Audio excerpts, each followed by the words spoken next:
Yo, what's going on, guys? Mush back at it with another video. Want to give you guys a heads up on the Call of Duty Modern Warfare 2 Open Beta System Requirements, or the Beta System Requirements. If you did pre-order the game, it's live right now. We'll talk all about that. Bear in mind, these are not the final system requirements. It's still the beta, so things are going to differ a little bit, I would imagine, but this will give you a pretty good idea of what you're going to need to play the game. On top of that, speaking of betas, another free open beta is alive right now, and we'll talk about that in a little bit. A Dragon Ball title, but a Dragon Ball title of a different sort. Again, more on that at the end of this video. But first of all, Call of Duty Modern Warfare 2 Open Beta will be kicking off on September the 24th. If you do pre-order the game, not only do you get early access to the campaign, you also get early access to the Open Beta, and you can jump into it right now. It's been running on PlayStation because, Activision does have like a Call of Duty agreement with PlayStation for the next 3 years, I believe. So after this Call of Duty, 2 more Call of Duties, so they get special bells and whistles and whatnot with those titles. But nonetheless, the beta will be headed to PC as well. And we have some system requirements. Game isn't too difficult to run. At the end of the day, this is still going to be released on PlayStation 4 and Xbox One, so relatively tame, all things considered. Intel Core i5-3570 or Ryzen 5 1600X are minimum CPU requirements. Minimum RAM requirement is 8GB of RAM. An NVIDIA GeForce GTX 960 or an RX 470 is minimum GPU requirement. And yeah, that's about it for the minimum side of things. So the GPU is relatively tame. I mean, 960 is what? You're talking 1, 2, 3, 4 generations old, 5 generations old, depending on, you know, if you want to say we're in the 4000 era yet or not, but nonetheless, 960 was a pretty good GPU when it initially dropped.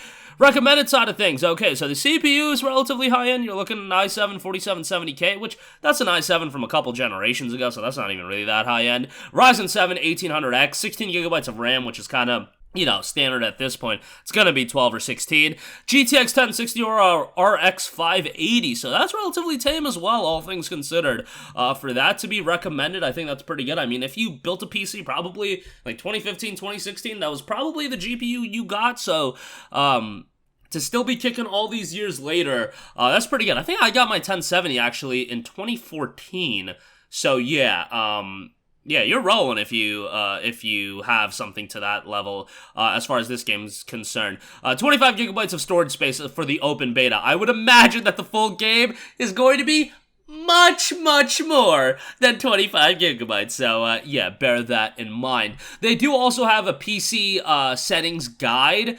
Yeah, you can look through that as well. They have the quick settings. The quick settings menu saves up to 15 options from any menu for easy access in or out of the match. They go over some other things as far as gameplay, behavior, key binding, things of that nature, quality, as far as like spot shadows, sun shadows, things of that nature that do affect frame rate. There is a massive difference in VRAM usage between the settings medium and high qualities when it comes to texture resolution. If you have a low-end PC or don't care about the written contents of individual papers on the ground, we recommend turning this down from high to medium to save hundreds of, if not over 1,000 VRAM megabytes. So again, if you pre-order the game, beta live right now. For those of you that want to wait and don't want to drop the $70 yet, although you can get a refund, don't forget about that, you will be able to access the beta come September 24th, and that'll be lasting until the 26th, so you'll have a couple days to check it out. All right, moving on from that, a beta that's live right now, Dragon Ball The Breakers. Now,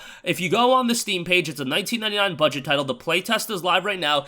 There's a request access button. Like, generally speaking, every time I've seen this request access button, I just click request access and I'm just granted entry into the beta. I'm pretty sure that's how it works for, like, the majority of the games. I don't know why they do it that way. Nonetheless, Dragon Ball The Breakers is a different kind of Dragon Ball game. This ain't, you know, Xenoverse. It ain't Fighters. It ain't Kakarot. This is a 1-on-7 online asymmetrical action game where there's a band of regular civilians that are on the run from somebody that plays as the Raider who takes on the role of an iconic Dragon Ball supervillain. That includes Cell, Frieza, Kid Buu, I believe, has been revealed. I believe there's a couple other characters.